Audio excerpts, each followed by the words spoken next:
Hello dear friends, peace be with you. It is famously said, trust in God's timing.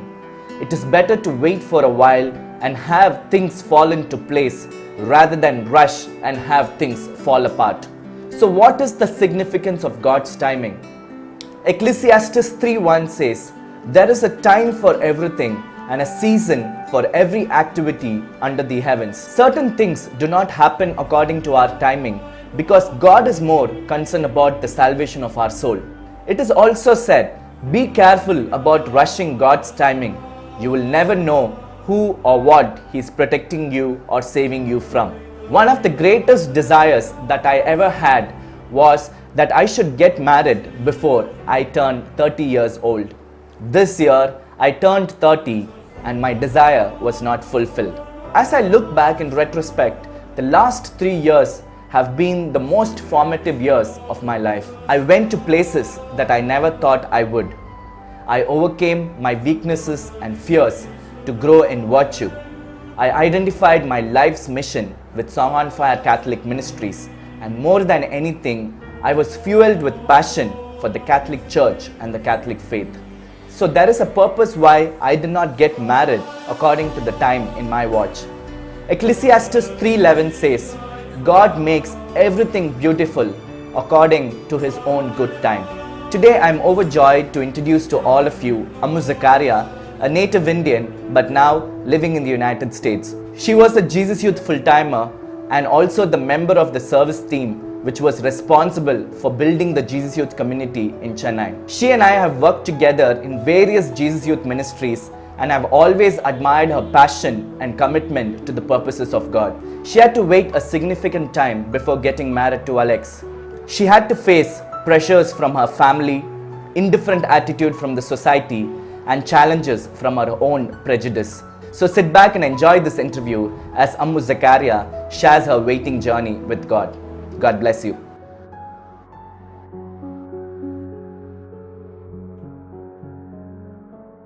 Okay, Ammu, we'll start by you giving an introduction to your family members. Okay. Hi, my name is Ammu Zakaria. I am the youngest of three.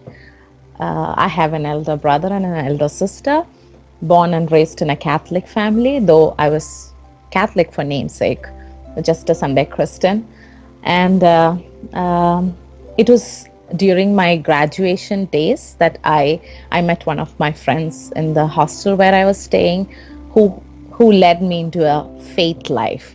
Initially I used to just follow her because she wanted company to go to churches or for meetings and things like that. I was not interested in it initially, but somehow I picked up the habit of saying the rosary along with her. So I would say my faith initiation was there.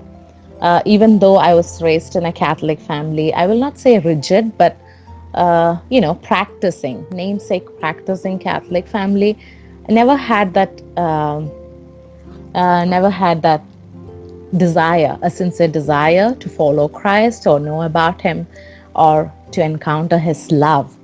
But after meeting this friend Ruby and being with her, and I was amazed. I was like, what is it that she's, why is it that she's so close to the Lord, and what is it that brings her closer to His love? So that's why I just blindly, I was just giving her company and I was following her, being with her, and picked up the habit of saying the rosary.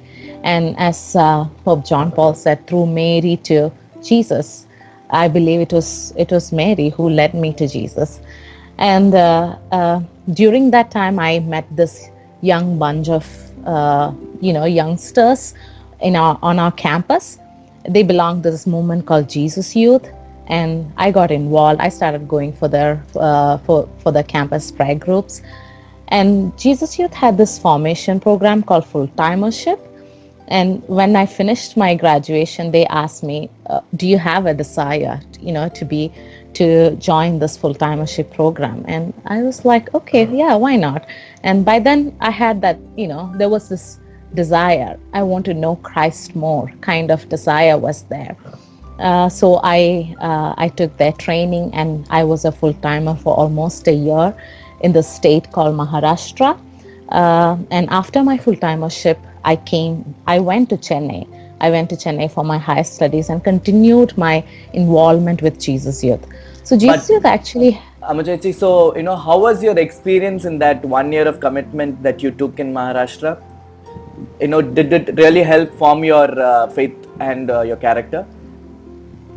yeah, it did. That 1 year was, in full timership, we say it's a 1 year formation for a lifelong commitment. So even today, when I look back, that 1 year was really a foundation stone for me. Everything that I go through, even today, I believe, okay, this is for my formation. That formation thing keeps coming into my mind even today. I was a full-timer in 2003, 2004, like 13 years later. I still think that whatever that I go through in life, it's a formation to mold me and melt me. So that 1 year was really a founding stone for me. It took me much deeper into my faith, because I saw the way the Lord led me and others through me, or I saw what was happening in others' life. I will not say he did extraordinary things, like he didn't part the Red Sea before me, or open the blind or anything like that, but I saw the way the Lord worked through people's lives, like in a subtle way, slowly, surely, firmly. So and the way he used me, sometimes even without my knowledge, people were looking up to me. Probably it's my going for mass daily, no matter what happens, be it is sunny or rainy, or whatever happens, I was there for mass daily. I made sure that I sat for adoration for at least for an hour. These were things which I practiced because I wanted the Lord so badly. I needed him. And through me, looking at me, there were youngsters who started to, continue to do that, which I didn't realize. So even without my knowledge, God was using me. Yeah. Also, it was a time that he helped me fall in love with Word of God, to read the Bible more, study it more. And many of life's answers are came through me to Word of God. Sometimes it's a moment of despair, and then he speaks to you, do not worry, I'm there for you. Or sometimes you are just clueless, what is it happening, or it's really dark, and then he says, don't worry, I'm your good shepherd, I will lead you. So that 1 year was really forming me to hold on to him.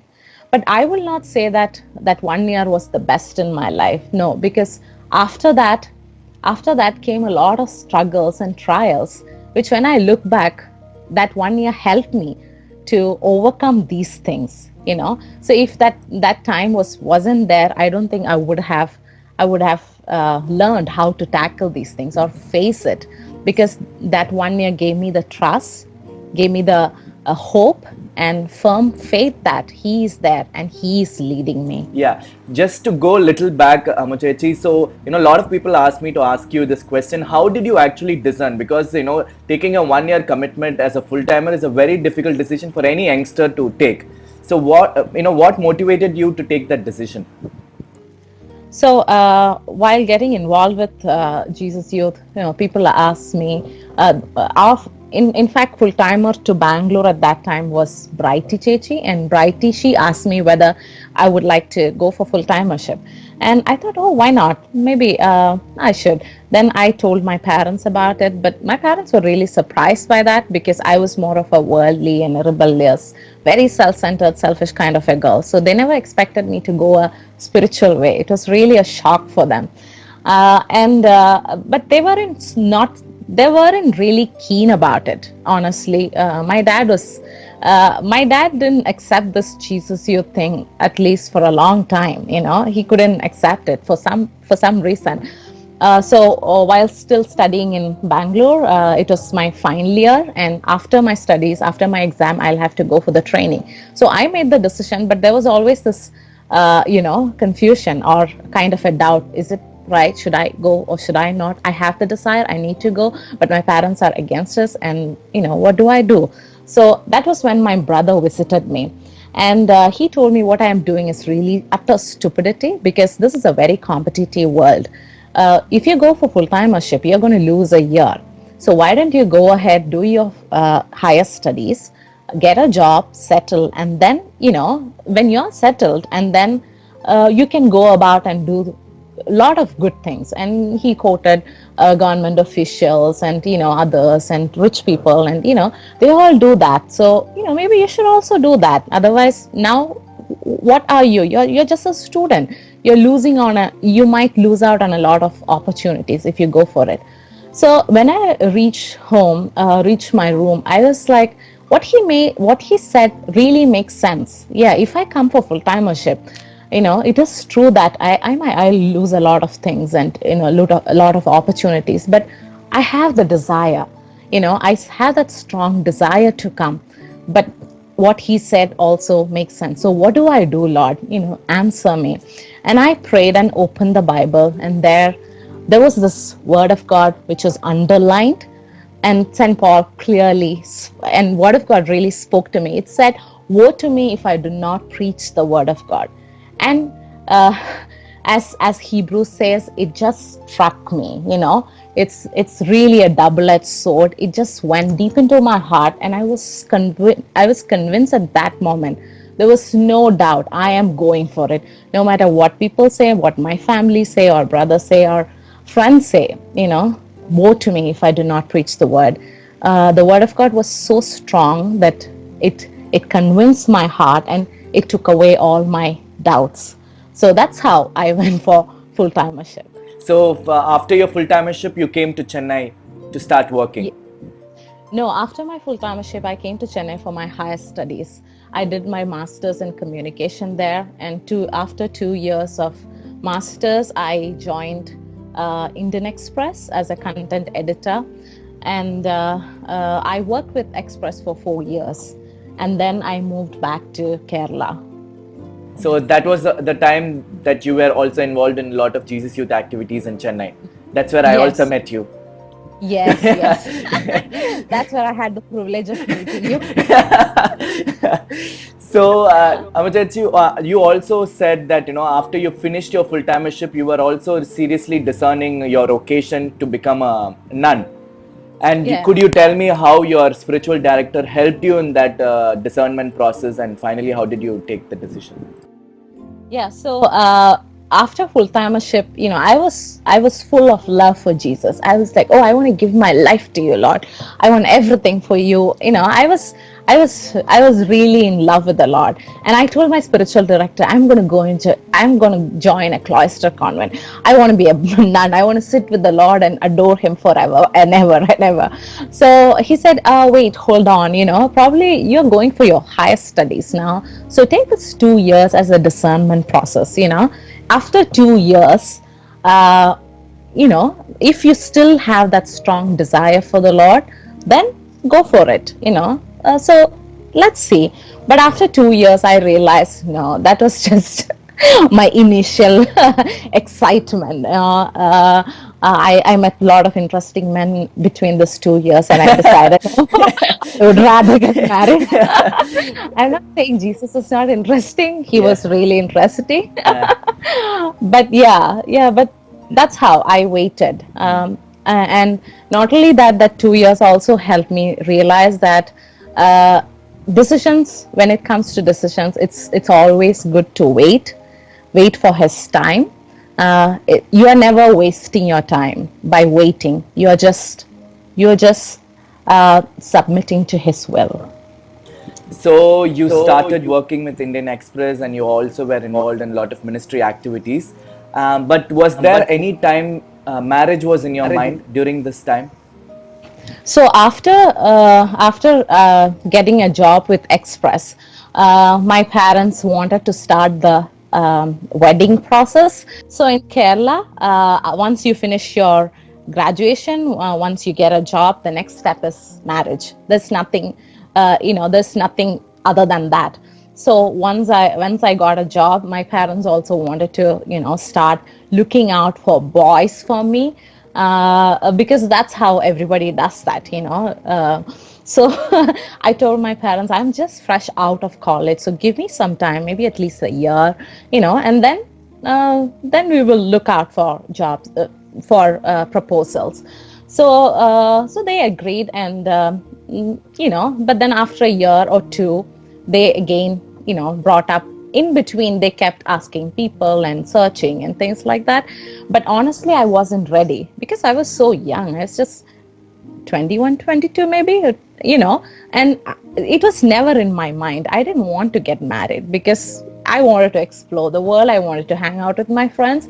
Also, Jesus Youth kept me busy. I was very involved at the moment.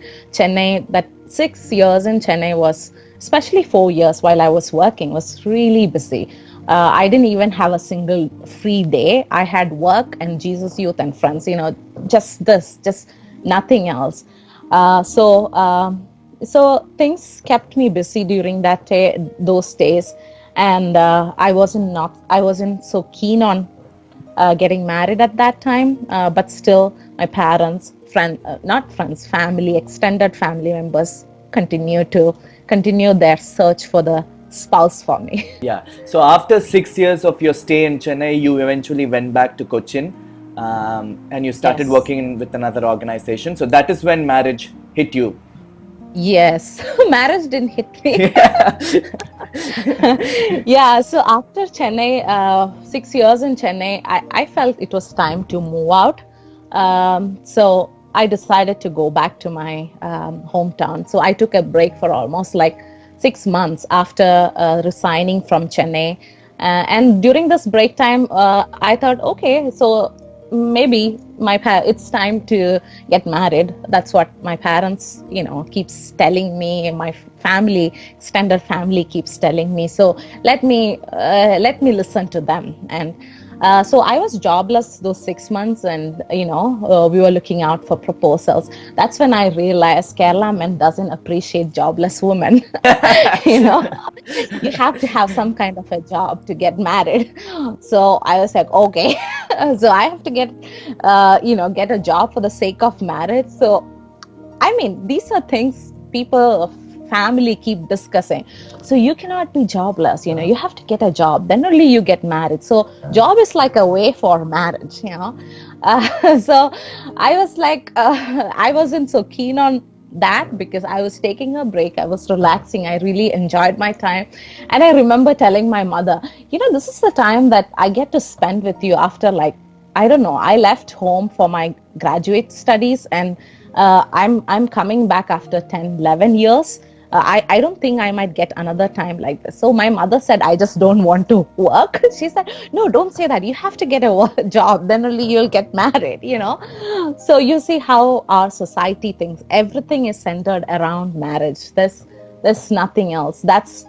People think that that's a vocation of every human being. But interestingly, it's not. But anyway, I also got bored sitting at home because I was very active. I traveled a lot during this break days. But then when I ran out of money, I have to get a job at least to travel. So I decided, okay, I'll also search for a job, and I started my job hunt, and I found a job in Kochi with this organization called the Times of India. So I joined them as the senior correspondent, and 2 years I worked with them. And that was, again, one of the best times of my life. I really enjoyed my work. I enjoyed my stay there. I had a very good time. So, Ammu, so once you started working with Times of India, the pressure would have grown, and, parents would have brought in a lot of proposals. So how was that process? And after that, I also want to ask you, how did you manage the pressure from your parents? Yeah, so once you're close to your hometown, it's hard to escape your family. So before that, I was in Chennai. I was away from family and extended family. But now that I'm in Kochi, I'm in Kerala. Even those family members who visit occasionally, they'll also call me or meet me and give me advices as, oh, you should get married. It's time to get married, and you're really late, and things like that. Honestly, until I started working with Times, I don't think I had that desire I will not say I don't had that desire to get married. I had it, but it was not so strong. I was just flowing with the current. People say get married, so I also said, "Oh, I can't find a guy. I have to get married. I feel lonely." But then it was while in Kochi that I really had that conviction. Okay, it's time to get married. I want to get married. It's not like uh, yeah, that's when I really felt that I am ready, that I should start preparing myself, because till then I wasn't really paying much attention. It was my family and friends who were not friends, but family who were doing all the groundwork, and I was just sitting back, and because I wasn't really interested. But then I felt it's time that I should be serious. I should also start looking for someone. But all this while, I used to pray for my spouse. I said, whatever it is, Lord, your will. But yeah, I used to offer up at least one rosary every day. I don't know who he is, where he is, but yeah, I used to do things or a little bit of small sacrifices or prayers and all for him. But the pressure was really hard. I remember we had constant fights about proposals with my parents. It wasn't easy. It was really hard, and there were times that I was hurt. I was hurt by my own family, my parents, whom I thought would understand me. They didn't understand what I was going through. They thought I'm just saying no to every proposal. It wasn't that. And my own siblings, people made fun of me. People bluntly, they didn't realize how it was hurting me as a person. But even friends, sometimes I was surprised. Even Jesus Youth family, some of the Jesus Youth members also had made fun, and just saying that, oh, you're just standing like this. I mean, that's because you have a whole lot of demands and things like that. But when I didn't really had much demand. I just knew that What were your demands? What were your expectations? No, as I said, I didn't really had any strong demands as such, but I was just telling the Lord, I want, I want to be convinced that this is the guy. So I'll take a step then. But after talking to a person, I never felt that conviction. So that's when I told my parents no. So most often my answer was no to a proposal. So the pressure was strong, especially if you're around your family. It was bad, but the only thing that helped me was the Holy Eucharist. I made sure that probably it's not my doing, it's the Lord's doing, because He understood that's the only way to connect with me. I never missed daily Mass. I went for Mass daily, and whenever possible, I sat for adoration. I sat with the Lord. I cried to Him. I shared with Him. I told Him, I guess it was okay being alone without getting married, but it was the society and the family, so much of pressure from around. That was, that was kind of really hard. So the only thing that kept me going was the Eucharist, and the knowledge that the Lord will see me through, and he will be there, He will guide me. Yeah, so you said one beautiful thing about parents' will or God's will, and you also compared it with Mother Mary, how she said yes to the will of God. So could you share on that? How? Yeah, so I feel there is only a thin line between, are you submissive to the parents, listening to them, obeying them, and things like that. But I always believed marriage is up to me to decide, because marriage is the only sacrament where the church asks you, Ammu Sakriya, are you willing to take this guy, as your husband wholeheartedly? And when you stand before the church and in a sacrament, when you say, yes, I am willing, it should come from your heart, wholeheartedly, yes, I am willing. So I had this thing that no matter what happens, I cannot compile to the comply to the pressure of my parents or family, because I want to be honest before the Lord, before the altar. But there was also times when I was confused whether I was doing right. But you have to remember what Mother Mary did. When the angel appeared to her and told her that you're going to get pregnant, the way she responded was, Lord, may your will be done in my life. So it's not our parents' will, or it's not the society's will, it's not the friends' will, it's not your uncles or aunties' will, that but it is the God's will that you should accept in our lives. Sometimes there are so many of my family who brought proposals, and when I said no, they were kind of irritated with me. They're like, it's the union of two wonderful families, and it's not the union of not just, yes, two families, but more importantly, it's union of two individuals. So it's up to them to decide whether to say yes or no. And you cannot say yes because for the sake of our friendships or family relationships, or because that family was good to me, now I'm obliged to get married to their son. No, you are not. You cannot do that. You have to really ask yourself, am I ready? Is this the man that I want to get married to? And if you are convinced, and the conviction will come from the Holy Spirit, the Lord will always convince you. And when the Holy Spirit convinces you, there is absolutely no doubt. There is no doubt in it. There is no more confusions. There is no more anxiety. You're sure. You're 100% sure about it, and you go forth for it. Especially when we have to wait for the sacrament of marriage to happen in our lives. We see a lot of our friends, getting married around us, and sometimes we feel very lonely and left out. So, how do you manage these kind of feelings where, you feel pressurized by what's happening around you and in the society?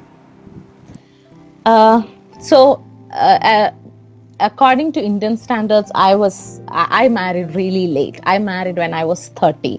And so imagine, from 22 onwards, for 8 long years, I kept listening to people giving me advices about, you have to do this, you have to get married, you have to do that, you have to get married, you should not have such high hopes and high standards, or all those things. And it was irritating. Sometimes people talk without even knowing who you are. They just assumed maybe you had huge demands and this and that, but they didn't really realize that it's God is speaking to each one of us individually. He's whispering to us, and sometimes he's just bluntly shouting at us, this is what is happening. And people just assume that that's because you have huge demands about things. But it was hard for me, honestly. It was really hard for me. Initially, I used to try to counter it. I used to answer back, try to convince them, no, I am not like that, I am this, this is what is happening.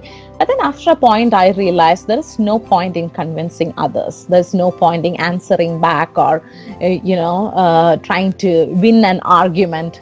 I might win an argument, but ultimately the loss is mine, So I started to be quiet. I started to listen to it. Okay, yeah, maybe, So even today in life, I guess I realize silence is the biggest weapon. No, not weapon. Silence is really comforting. It really relaxes you. You don't have to go and answer everyone.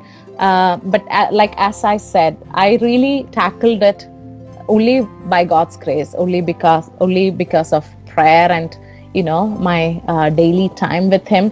I keep telling Him, this is what is happening, this is what happened, and this is what this guy is telling me. I cannot take it, or I just had an open relation with the Lord, and I told Him my desires. I've told Him my fears, my anxieties, my sorrows. I shared it with Him. That's the only way that I tackled. But it is not easy. I know. I've been there, and it's not at all easy. But only thing that we can do is trust that He will see us through. I would say, don't go and try to convince people that, no, I am like this, I am like that, I don't have demands, or, You don't have to convince others. You have to just convince yourself, and it's between you and God. So take up silence. Yeah. Just listen to people. Yeah. So when time goes on, and when it keeps on getting delayed, people even now tell me that you have a lot of demands, you have to bring down the level of expectation that you have. So I am thinking, like, I'm going to get married to this person and live the rest of my life, and you're asking me to compromise. So when it get delayed, when we are waiting, is compromise the way forward? So I would say probably waiting is also a time where the Lord is molding you and forming you. Because if I was a person who should have get married at 22 or 23, I am sure I was a totally different person. And whoever got married to me at that time would have had a living hell.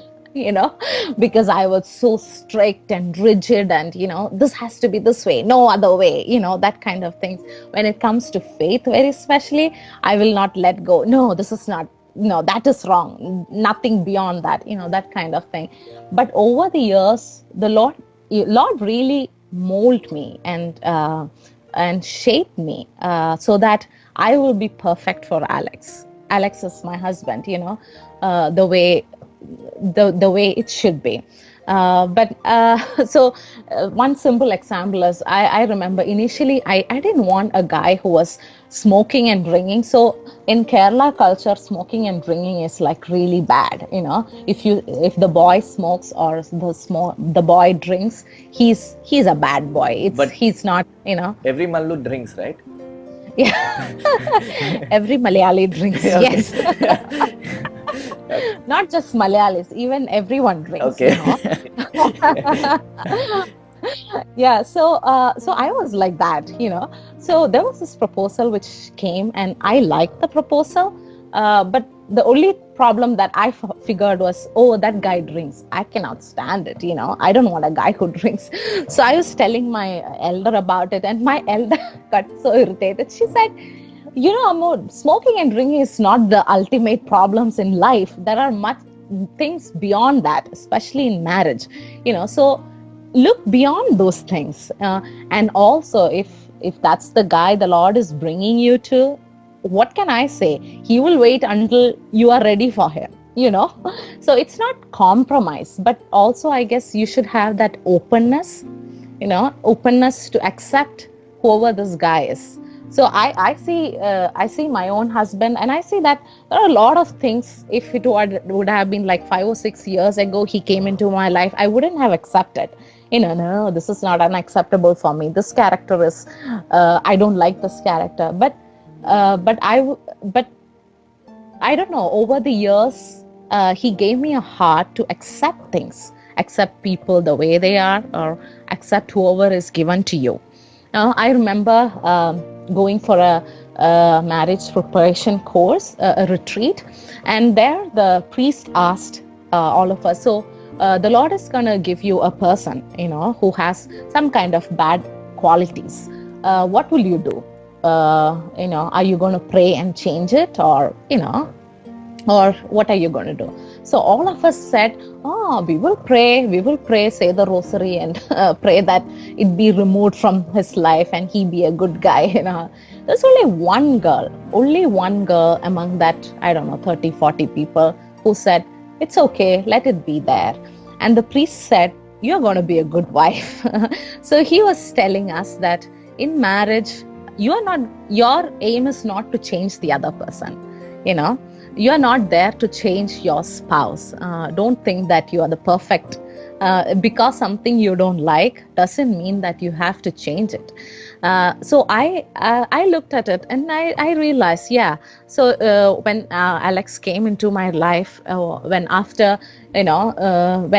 got to know Alex more, I didn't like a lot of things about him. But then I realized, before Alex was introduced to me, God knew Alex the way he is, with all the blemishes. The same with me, God knew me the way I was, and he realized that only Alex could handle me. That's why I was given to him. And he realized that only I could handle him. That's why he was given to me. So it's not that, so when you discover things about each other, realize, oh, this is not the guy whom I talked to, you realize, but somebody else knew him. God knew him beforehand. God knew all this. God knew everything about each other, both of us, things which I might not have told Alex about my life. God knew.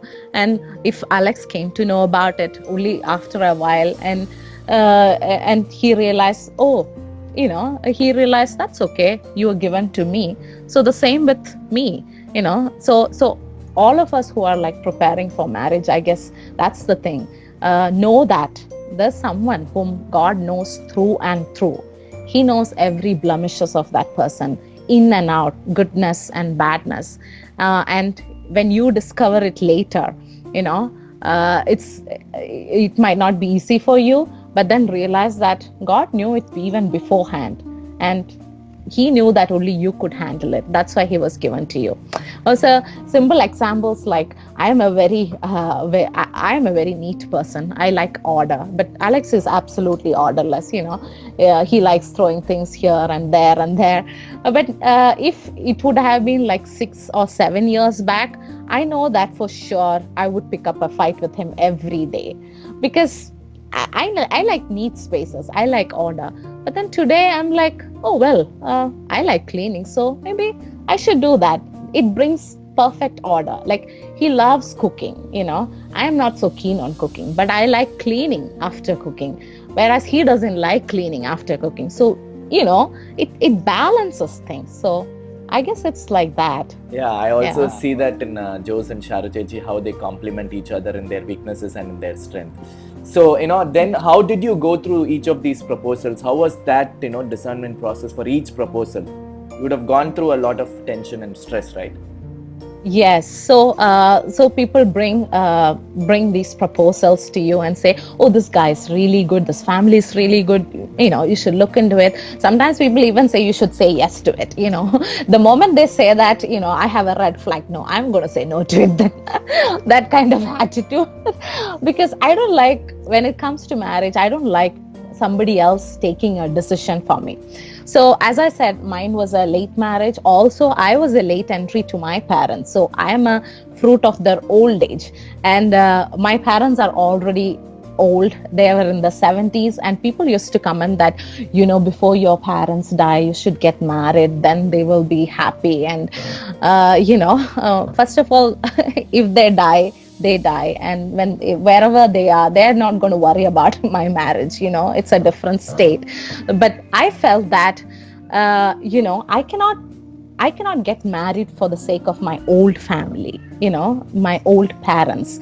That's like suicide. You are like saying yes to a proposal which you don't like, but then and then afterwards, because my parents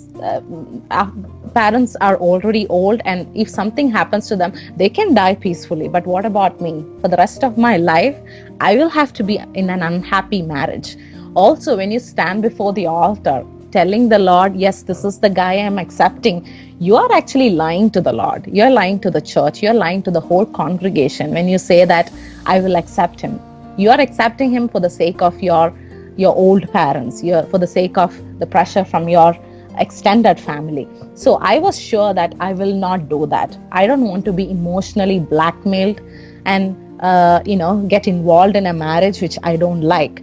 And also many of the aunts and uncles would say, after marriage, whatever it is, you have to accept it and live it. Now, I cannot. So I was like, why should I accept it and live it? Somebody else's decision, no. But if I accept wholeheartedly, like, this is the person that I'm getting married, and if something happens after marriage, okay, I will own it, because it was my decision. I don't mind, but I don't want to take up be pressurized from somebody else. So every proposal that came, I prayed, yes, God, may your will be done. There were proposals which they liked, which I didn't like, which I liked, but they didn't like. So somehow or the other, it went away. There were proposals which came and they liked it, but I didn't like it. And sometimes I was literally scared to tell my parents, oh, I don't want to say, tell my parents no, because then they will go depressed again. So I would just wait. Okay, let's wait for 2 or 3 days and I'll tell you my decision. But somehow, by God's grace, in 2 or 3 days, it will just, it won't go forward. Maybe they would say, or my parents itself would say, okay, let's not proceed with it. We are not so keen on it. But there are instances where I liked it. I liked certain boys, certain proposals which came. But before that, before we could proceed, we would not hear from them. So it's a answer that, initially I used to get worried. I used to feel bad because I liked the boy, right? And then the boy didn't respond. But then I realized, well, good thing that he didn't respond, because that means that it was not meant for me. So, yeah. So the $1 million question, Ammu Chechi, everybody wants to know is the fact, how do you know this is the right person, right? So how did you know that Alex was the right person? What was the discernment process that you went through, and how did you decide that he is the one? So, first of all, I don't know the perfect answer to that question, because it is an individual answer. The way God spoke to me may not be the way God speaks to you. To each person, it will be different, but He will speak clearly. And when He speaks, there's no doubt about it. That's that's first and foremost the sign that you are not confused. There's no more confusion about whether this is the guy, that is the guy. There's some kind of a strong conviction. Okay, this is it. I'm going for it. So as I told, I used to pray for my spouse. I used to offer up at least a rosary every day for him. And there are a few things that I told the Lord that, Lord, as we meet, or, as we talk to each other, help us to grow in love, that, bring that love between us and bring it out. So Alex was introduced to me through my friend Alphonse. So Alphonse knew Alex as well. So and he has been thinking about both of us for a long time, and he decided to introduce us. He wrote a mail introducing each of us, and we started writing to each other, about us, what we are, and things like that. And as days went by, I felt this love growing for him. After you told me about this interview thing, I was going back through our old emails, and I was looking through the mails that we wrote to each other. And there was one particular mail. It's like it's just 10 days, and we were telling each other, it's just 10 days, and I can't believe that, we know and we have decided. That's a surprising thing, that Alex was in US at that time and I was in Kochi. We haven't met, we have just seen pictures of each other. We haven't even spoken over the phone. But in 10 days, I guess we decided to get married. We were so sure about each other. We decided to go ahead. And for Alex, it was like really surprising and shocking, because he's been in the US for more than 20 years. He was literally an American. He wanted to date someone for some time and then get to know that person and then get married. And he had decided that he would never get married to someone from India. And I was like, I never thought about US, I was always looking at, maybe I should get married to someone in Europe. And I was thinking about those days, there were a lot of talk about re-evangelization of Europe. And I was like, maybe I should get married to someone in Europe and go and settle there and, re-evangelize Europe. These things were coming to my mind. But US was never, ever in my wildest dream. And I didn't even have a desire to travel to that country. It was like, it's not that great, that kind of a feeling. So that's when we got introduced, and we started writing, and we decided to get married, start the proceedings. And it was in March, beginning of March, that he was introduced to me, and he came over in May, met my family, and we had a legal registration, and then legally registered our marriage, and then we had a church wedding in December. But when I looked at things, even while talking to him, there were so many positive signs that was kept there. One was, I remember going to Alphonse's house when I first moved to Chennai, and it was for spiritual counseling. And one of the counselors, just before saying the final, praying the final blessing, he as though he has forgotten something. He said, "The Lord is asking you not to be worried about height." And I was like, okay. So I kept that in mind all these years. This was in 2004, but that was there in my mind.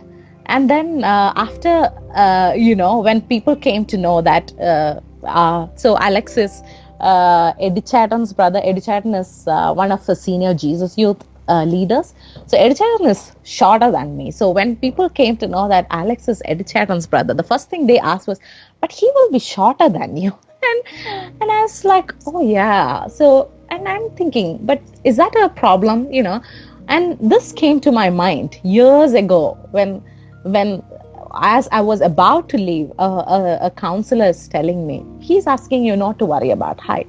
And so I was like, okay, I shouldn't be worried, So that thing. And then again, through counseling, they had mentioned that do not ignore a proposal from abroad. So he's abroad. And then I had asked the Lord that, I wanted someone outside of Jesus Youth Movement. And Alex belongs to a movement called Communion and Liberation. It's a Catholic movement. And also he has a Jesus Youth background. In the sense, initially he was involved in Jesus Youth. And then when he moved to the US, he felt CL more of his wavelength. And, he's been an active member since. So yeah, that was a positive sign.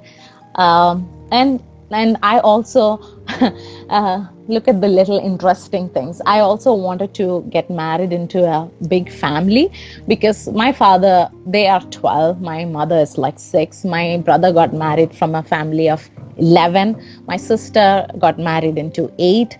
And I didn't want to restrict myself into 1 or 2. I don't know why I had this fascination for big families, but I wanted to get married into a big family, and Alex is the youngest of 9. So, but when proposals used to come, people used to say at this age, it's very difficult to get big families. I don't think, you will get it. And, but then, yeah, I said, these are all my desires, Lord, but your will be done. But even that. And then another thing interesting was I love men who cook, And I had even had a proposal. So that you need not cook? Yeah, so that I don't have to. That's what's happening here daily, He cooks everything and I just sit at home. Yeah, you're saying. That's. But that was a small desire of my heart, Like I like men who cook, so I would like my husband to be, to cook as well. I remember one of the proposals, and I asked this guy, do you cook? He was insulted. He was like, is that a screening question or something? So I said, yeah, sort of. Then he said, oh, then you should go and find a chef, And then he didn't respond or anything. So my family used to tell me, don't ask such questions to guys, But interestingly, Alex cooks. Alex is an amazing cook. He cooks really well. So see, so these are the little desires of my heart, and Lord looked into all those. And when He brought me someone, I was amazed that the Lord remembered, So yeah, so as we started talking to each other, started writing more. We were sure of this. We were like, yeah, this is it. This is the guy. Yeah, that's how I kind of discerned it. Yeah. But as I said, again, convincing is the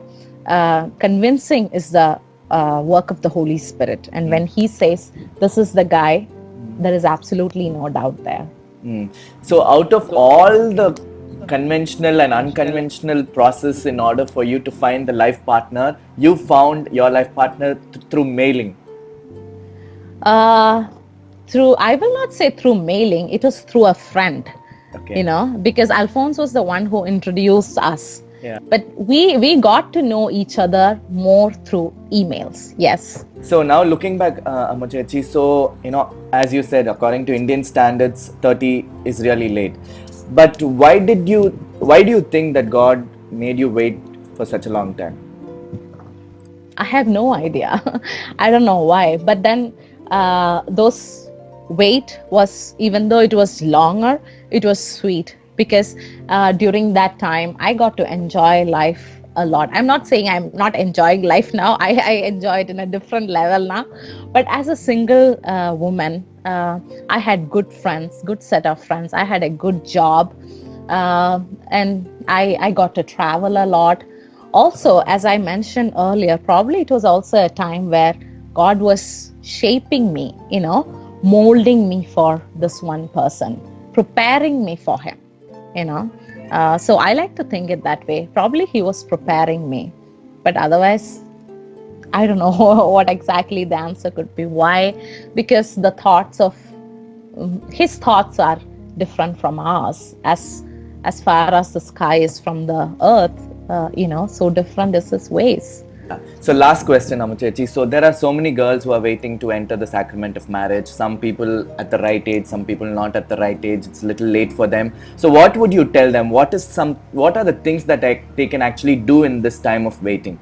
I know it is really tough, difficult. It's sometimes we are hurting so much, and we are being hurt by our own loved ones, But what I would say is, don't lose hope.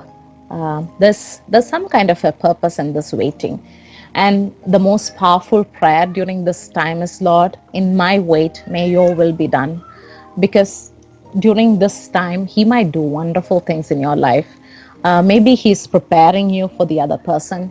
Maybe he is using you for something during this time, or for someone, as a help for someone, maybe as a help at your house, for your friends, or at your workplace, or I don't know why the Lord makes us wait. But even though you have to wait, when he brings the best, the very best. Yeah. Also, there was one question about crushes and trials and all that. So I would like to answer that also. Yeah. So during this time, it's not easy, easy waiting for the right person, or being preparing yourself for that one guy. We are all human, and we can fall into trials, we can fall into temptations, and sometimes when we look at someone with similar faith backgrounds, you might think that, okay, this is the guy, okay, let me proceed with this guy. So looking back into my own life, I had two serious men in my life, and one was, I clearly knew that it was not meant for me. The Lord clearly spoke to me that you have to cut it off. But I continued, because my desire was stronger than his will. I was like, I was alone, I need someone, that kind of a feeling. And even though the Lord wanted me to cut it out completely, I didn't cut it out. For years, I held on to it, That's because, yes, just like men, women also have desires, needs, moods, So more than men who feel lonely, it's women who feels lonely. So, that was there for a long time.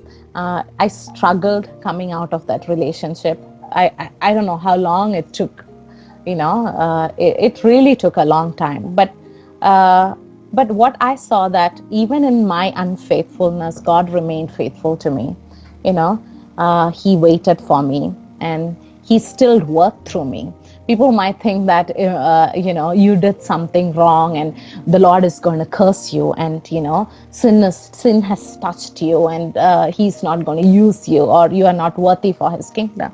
But let me tell you, it is during those years of struggling in this relationship that the Lord has used me the most, working through me. And and proving to me that his mercy is greater than my unfaithfulness. His mercy and his love is stronger than my sin, you know. So I really struggled. And there was this other guy who was a good friend of mine, a mutual faith, but somehow, because of certain aspects of Catholic faith, we couldn't get married. I mean, we didn't proceed. I was, he was so sure about it that, okay, this is not going to work. But I kept holding on to the hope that he might be the guy, you know. So for years, I was like, okay, maybe he's the guy. I kept asking him. So he kept telling me, this is something that we kept aside. And why do we have to take it out every time, you know, because this is not going to work. But still, even when he was convinced and he said no, I still held on to that hope that, you know, no, maybe this is the guy, because everything matters. He's also a faithful guy, and he's also closer to Jesus, and, you know, he helps me in my walk of faith. So until he got married, you know, I was sure this was the guy. But when he told me that he is getting married, I was like, oh, okay, so he's not the guy, you know. So, but it was not easy. So going through struggles and trials, don't expect that this wait is going to be easy. There's not only the pressure from family, but there's also these things, the struggles from around us, you know. Yeah, I truly agree to everything you said, Amachechi. So I would like to tell you that you have answered the questions of so many people, especially the girls who are actually preparing for this wonderful sacrament. So thank you for taking the time to answer the questions.